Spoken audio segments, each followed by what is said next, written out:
जय हिंद साथियों। कहते हैं अच्छी शुरुआत आधा काम कर देती है। तो इसी के साथ दोस्तों हम आपसे जुड़ते हैं एक विशेष सब्जेक्ट के साथ जिसका नाम है ज्यामिति। ज्यामिति देखिए, मैं क्यों ज्यामिति पढ़ाने आया हूँ आपको। काफ़ी दिनों से एक शब्द चर्चा में है, एक प्रक्रिया चर्चा में है, जो पूरे के पूरे राजस्थान में है, जहाँ तक के संपूर्ण अपने भारत में भी है। राजस्थान में एक सीईटी लागू हुआ है। सीईटी में जो एक पात्रता परीक्षा है, कॉमन एलिजिबिलिटी टेस्ट, समान पात्रता परीक्षा विभिन्न चरणों में होगी। जैसे ग्रेजुएशन की आजकल जो भर्तियां ग्रेजुएशन से निकल रही थी, उनके लिए प्री एग्जाम कर दिया है, एक सीईटी लागू कर दिया है। उस सीईटी के लिए एक सिलेबस दिया है, जिस सिलेबस में रेखा गणित भी आएगा, यानी कि ज्यामिति आएगी। इसी प्रकार दोस्तों 12th क्लास में जो भर्तियां 12th क्लास से निकलती थी, उनमें भी सेट लागू कर दिया है। तो उनमें भी सिलेबस है जिसमें रेखा गणित आएगा। तो दोस्तों रेखा गणित को पढ़ने के लिए आपको पहले इसकी मूलभूत उत्पत्ति समझनी पड़ेगी। रेखा गणित है क्या। जिस प्रकार दोस्तों हम हिंदी पढ़ते हैं, तो हिंदी में बिना मात्राओं के हिंदी पढ़ना संभव नहीं है। हिंदी के शब्द हम जान नहीं सकते, उसके बारे में हम जान नहीं सकते, उसे पढ़ नहीं लग सकते, उसे लिख नहीं सकते। इसी प्रकार अगर हमें रेखा गणित का, ज्यामिति का मूलभूत उसकी संरचनाएं, उसकी प्रक्रियाएं, उसकी अवधारणाएं नहीं पता होगी, उसकी प्रमेय नहीं पता होगी, तो हम रेखा गणित नहीं पढ़ सकते हैं। तो इसी को समझने के लिए मैं आपको आशुतोष शिक्षण संस्थान धौलपुर के माध्यम से रेखा गणित पढ़ाऊंगा, जो कि एक बड़ा टिपिकल सब्जेक्ट माना जाता है, लेकिन है नहीं, क्योंकि हम उसे समझ के नहीं पढ़ा है, इसलिए हमें वो टफ लगता है। इसलिए हम जीरो से शुरुआत करेंगे और अंत तक बिल्कुल 100% तक जाएंगे, जो हमें एकदम सही जानकारी मिलेगी। तो आप सबसे पहले जानते हैं ज्यामिति है क्या। जैसे ज्यामिति, ये ज्यामिति है, हिंदी शब्द है इसका। अगर मैं इसका इंग्लिश शब्द निकालूं तो जियोमेट्री कहते हैं। जियोमेट्री यानी कि ज्यामिति। जैसा आप देख रहे हैं जियोमेट्री, जियोमेट्री जियो और मेट्री से मिलकर के बना है। यह एक यूनानी भाषा का शब्द है। किसका है? यूनानी भाषा का शब्द है, यूनानी भाषा का। दो शब्दों से मिलकर के बना है ये। जियो मीन्स क्या होता है? जियो मीन्स होता है भूमि। एक और शब्द है मेट्री, इसका मूल रूप है METREIN, मेट्रियन। मेट्रियन मीन्स मापना। अतः ये भूमि मापना, अतः ये क्या हो गया? भूमि का मापना, भूमि को मापना, जिसे हम शुद्ध हिंदी में कहते हैं ज्यामिति, यानी कि रेखा गणित। यूनानी भाषा का शब्द है ये। जियो माने भूमि, मेट्रियो माने मापना। तो ज्यामिति की उत्पत्ति पृथ्वी को यानी कि भूमि को नापने के लिए हुई। यानी कि हमें ज्यामिति का आविष्कार किस प्रकार पता चलता है कि ज्यामिति किसके लिए? जैसे भूमि का नापना, भूमि से नापने से संबंधित ज्यामिति का आविष्कार हुआ। आज भी हम खेतों को अपने को देखते हैं, या घर के लिए कोई जगह लेते हैं, घर देखते होंगे आपने, आयताकार, वर्गाकार, अधिकतर देखे होंगे आयताकार और वर्गाकार। बहुत कम आपने त्रिभुजाकार भी देखे होंगे, लेकिन देखे होंगे समलंब चतुर्भुज के खेत भी देखे होंगे आपने। तो इनको नापने के लिए ही ज्यामिति का आविष्कार हुआ। हुआ क्या दोस्तों? सबसे पहले क्या हुआ कि बहुत बड़ी नदी कौन सी है? विश्व की सबसे बड़ी नदी कौन सी है? नील नदी। कौन सी है? नील, जिसकी लंबाई जानते हैं 6650 किलोमीटर। विश्व की सबसे लंबी नदी है। अब सोचिए, ये विश्व की सबसे लंबी नदी है जो कई देशों से होकर के गुजरती है। पता है, अधिकतर हमारे प्राचीन जो शहर बसे हुए हैं अब भी, और अगर और प्राचीन समय की बात करें, ईसा पूर्व की बात करें, लगभग 3000 ईसा पूर्व, 3000 ईसा पूर्व में एक सभ्यता विकसित हुई थी, सिंधु घाटी सभ्यता। कौन सी दोस्तों? सिंधु घाटी सभ्यता। तो क्या हुआ कि इसके जो शहर थे अधिकतर है नदी के किनारे थे। उस समय कौन सी नदी थी? नील नदी थी। तो नील नदी का मैं ये बता रहा था कि नील नदी में सबसे ज्यादा बाढ़ आया करती थी। नील नदी में उस समय सर्वाधिक बाढ़ आया करती थी, लगभग 4-5 महीने बाढ़ में रहती थी। तो उसके किनारे बसे हुए जो लोग थे, उनके घर थे, उनकी जमीन थी, बाढ़ के साथ उनकी सीमा यानी बाउंड्री, अगर सीधी सी बात में कहे तो मैंने तो तोड़ देती, तो लोगों को बड़ी समस्या आती। तो इसी से बचने के लिए लोग ज्यामिति का आविष्कार किया कि हमारी सीमाएं कहां तक हैं और इनका निर्धारण कैसे होगा। इसी से हमें जान पड़ता है कि उस समय जो नील नदी थी, सिंधु घाटी सभ्यता के लोग थे, वो इसको अच्छी तरीके से जानते थे। जैसे बाढ़ खत्म हुई, अपने अपनी जगह उन्होंने बनाई, अपने अपने खेत जहां पर सीमाएं थी, उनके पास ऐसी कोई विशेष प्रक्रिया थी, विशेष नियम और अवधारणाएं थी, जिनसे वो अपनी पुनः खेती बना लेते थे। तो नील नदी के किनारे जो लोग बसे हुए थे, वो अच्छी तरीके से हमारी ज्यामिति से परिचित थे। तो जो भी प्राचीन सभ्यताएं हैं, जितनी भी प्राचीन सभ्यताएं हैं दोस्तों, इन सब में ज्यामिति को देखने का आपको अवसर मिलेगा। चाहे वो सिंधु घाटी सभ्यता हो, या फिर अलग से हम बात करें बेबीलोन की सभ्यता हो, या चीन में उत्पन्न हुई सभ्यता हो, या मिस्र में उत्पन्न हुई सभ्यता हो, या भारत में उत्पन्न हुई सभ्यता हो।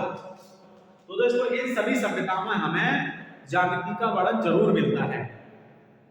हमारी प्राचीन अगर वेदों की बात करें, एक हमारा वेद है अथर्ववेद।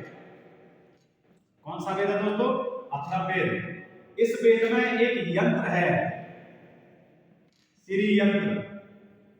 आजकल टीवी में बहुत प्रचार देखा होगा, श्री यंत्र अपने घर पे ले जाइए और सारी बाधाओं को दूर करिए। वही श्री यंत्र, हालांकि ऐसा कुछ होता नहीं है। श्री यंत्र, आपने श्री यंत्र में देखा होगा कि छोटे छोटे इस तरीके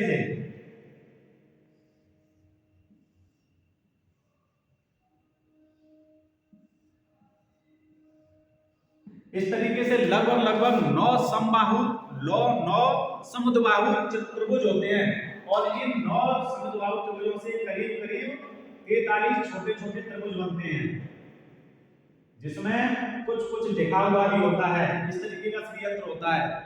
तो ये आज का है, बहुत पुराना है, जबकि हमारे वेद है उस समय का अथर्ववेद है। यानी कि कह सकते हैं दोस्तों कि ज्यामिति का जो ज्ञान था, जो जानकारी थी, नॉलेज थी, वो हमारे ऋषि मुनियों को, हमारे पूर्वजों को भी थी। कई सौ साल पहले, कई सौ ईसा पूर्व पहले हमारे पूर्वज भी ज्यामिति से भली भांति परिचित थे। आजकल आपने सुना भी होगा कि हड़प्पा की सभ्यता या मोहनजोदड़ो की खुदाई चल रही है, उसमें सिंधु घाटी सभ्यता निकल रही है। जब हम खुदाई करते हैं तो हमें सिंधु घाटी सभ्यता में मोहनजोदड़ो और हड़प्पा में एक विकसित नगर मिले हुए हैं, शहर मिले हुए हैं। उन शहरों में क्या हुआ है दोस्तों कि उन शहरों की जो बसावट है ना, बिल्कुल उसकी जो सड़कें हैं कैसी हैं? समांतर हैं, यानी कि दोनों किनारे कैसे हैं? समांतर हैं।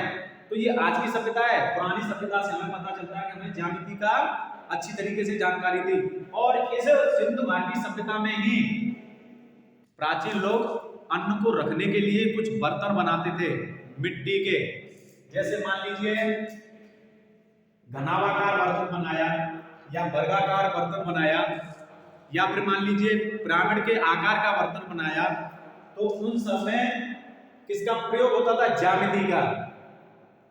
इन बर्तनों की हम आयतन जानते थे, हम आयतन निकाल लेते थे हमारे प्राचीन लोग। तो कैसे नहीं कह सकते कि हमारे प्राचीन लोगों को इस ज्यामिति के बारे में जानकारी नहीं थी।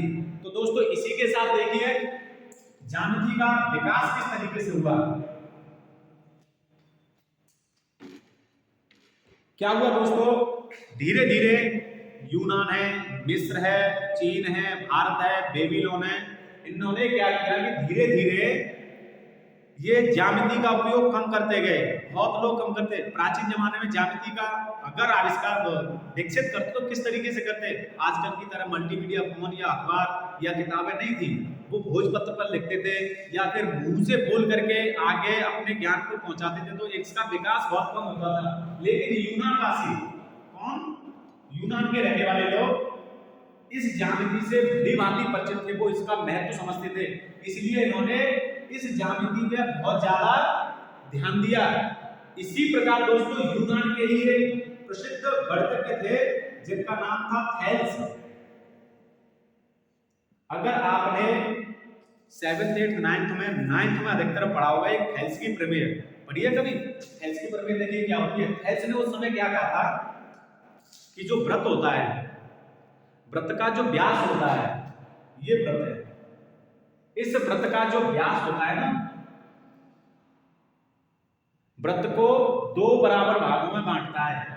यानी कि थेल्स ने कहा कि वृत्त का व्यास वृत्त को समद्विभाजित करता है। यह उनकी एक प्रमेय थी, यह उनका एक वाक्य था, या यह उनकी एक अवधारणा थी। तो हम कैसे नहीं कह सकते कि प्राचीन लोगों को ज्यामिति की जानकारी नहीं थी। धीरे धीरे ये विकास चलता गया। इसी प्रकार थेल्स के एक चेला हुए यानी कि शिष्य हुए जिनसे ये पढ़े थे, पाइथागोरस। कौन? पाइथागोरस। 9th 10th में पढ़ा होगा कभी।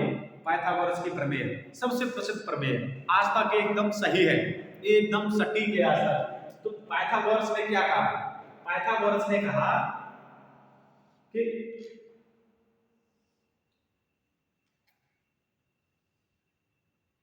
कैसा त्रिभुज है ये? समकोण त्रिभुज। समकोण त्रिभुज के कर्ण पर बना वर्ग, ये कर्ण होता है, समकोण के सामने की भुजा को कर्ण कहते हैं। धीरे धीरे आगे हम जब आप मेरे साथ ज्यामिति पढ़ेंगे, रेखागणित पढ़ेंगे, सारी चीजें आसान लगने लगेगी। अभी तो ये नॉर्मल तरीके से है। यानी कि समकोण त्रिभुज के सामने की भुजा को कर्ण कहते हैं। कर्ण पर बना वर्ग शेष 2 भुजाओं पर बने वर्ग के योग के बराबर होता है। यह आज तक एकदम सिद्ध है, सही है। तो पाइथागोरस ने हमें प्रमेय दी थी, पाइथागोरस प्रमेय। कौन सी प्रमेय थी? कि समकोण त्रिभुज के वर्ग पर बना, समकोण त्रिभुज के कर्ण पर बना वर्ग शेष 2 भुजाओं के वर्ग के योगफल के बराबर होता है। पाइथागोरस ने हमें ये प्रमेय दे दी।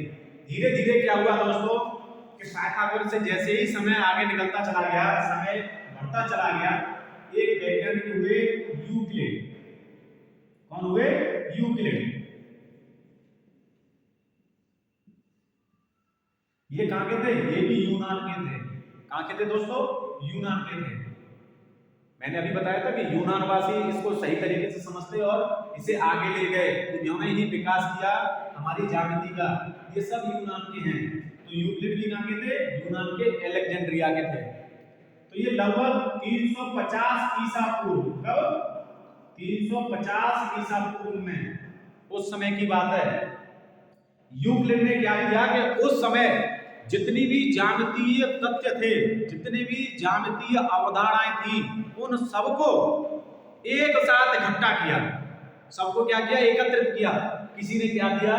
थेल्स ने क्या दिया? पाइथागोरस ने क्या दिया? और छोटी छोटी संरचनाएं, अभिरचनाएं थी, उन्होंने सबको जोड़ लिया और एक किताब की रचना कर दी, एक किताब बना ली।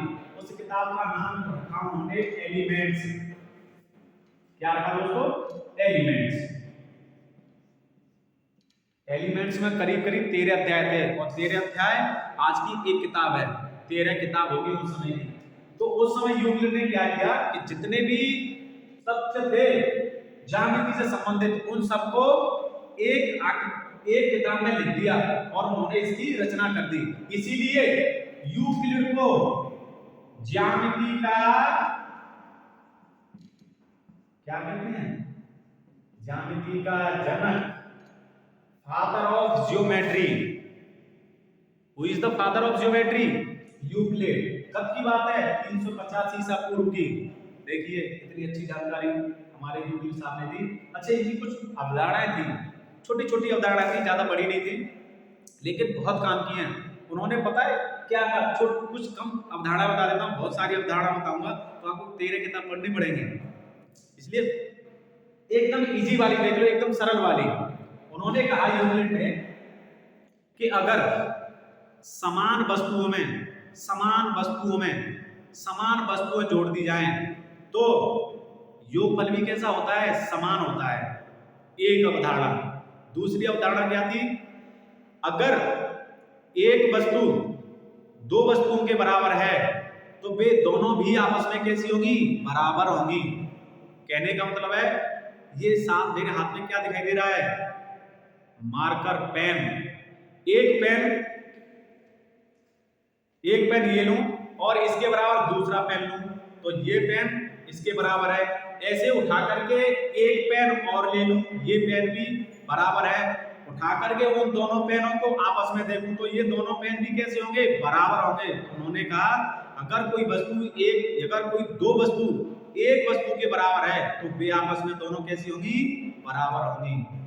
और क्या बताया उन्होंने, कहा अगर बराबर वस्तुओं में से बराबर वस्तु घटा दी जाए तो उनका जो घटाव आता है कैसा आता है, बराबर आता है।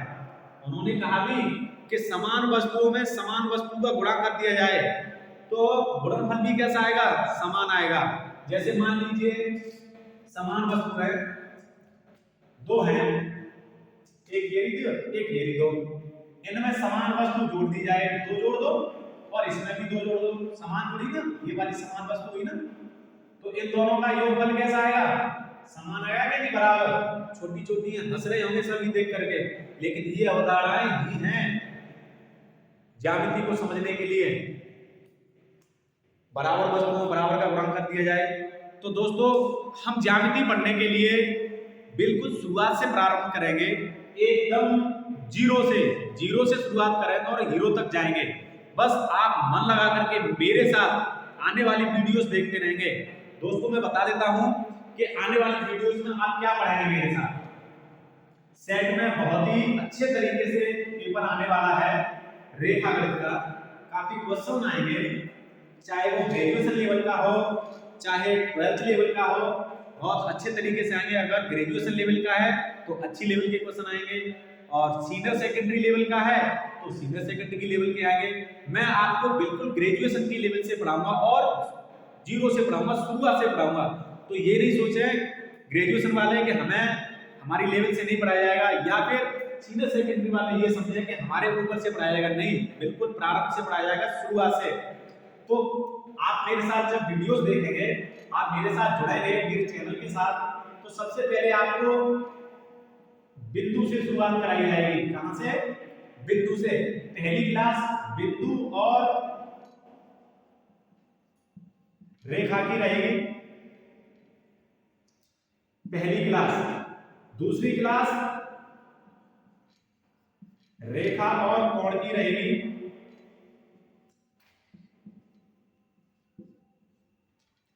तीसरी क्लास त्रिभुज की रहेगी। चौथी क्लास भी त्रिभुज की रहेगी। पांचवी क्लास भी त्रिभुज की रहेगी।